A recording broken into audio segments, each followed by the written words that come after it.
মাধবপুরে জাতীয় নিরাপদ সড়ক দিবস পালিত।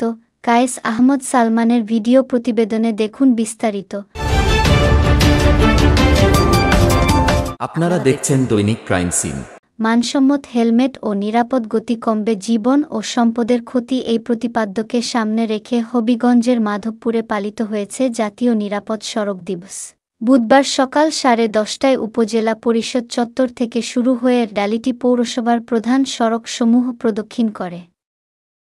সভাপতিত্ব করেন উপজেলা নির্বাহী কর্মকর্তা মোহাম্মদ জাহিদ বিন কাশেম। তিনি বলেন, সড়ক দুর্ঘটনা কমাতে আমাদের সবাইকে সচেতন হতে হবে। নিয়ম মেনে চললে অনেক প্রাণ বাঁচানো সম্ভব।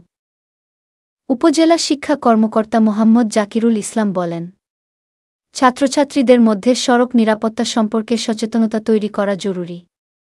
উপজেলা স্বাস্থ্য কর্মকর্তা ডাক্তার ইমরুল হাসান বলেন, দুর্ঘটনার পর দ্রুত চিকিৎসা সেবা নিশ্চিত করতে ফায়ার সার্ভিস ও হাসপাতালের প্রস্তুতি থাকা প্রয়োজন। আলোচনা সভায় আরও বক্তব্য রাখেন উপজেলা বিআরডিবি কর্মকর্তা মোহাম্মদ ফয়সল চৌধুরী, এসআই মোহাম্মদ শাহনুর ইসলাম, পৌর বিএনপির সভাপতি গোলাপ খান, জামায়াতে ইসলামী উপজেলা শাখার সাধারণ সম্পাদক গোলাম মোস্তফা, পৌর সভাপতি আব্দুর রহমান সোহাগ, ফায়ার সার্ভিসের স্টেশন ইনচার্জ মোহাম্মদ রাকিবুল ইসলাম, উপজেলা প্রেসক্লাব সভাপতি তোফাজ্জল হোসেন চৌধুরী ও সাধারণ সম্পাদক কায়েস আহমেদ সালমান।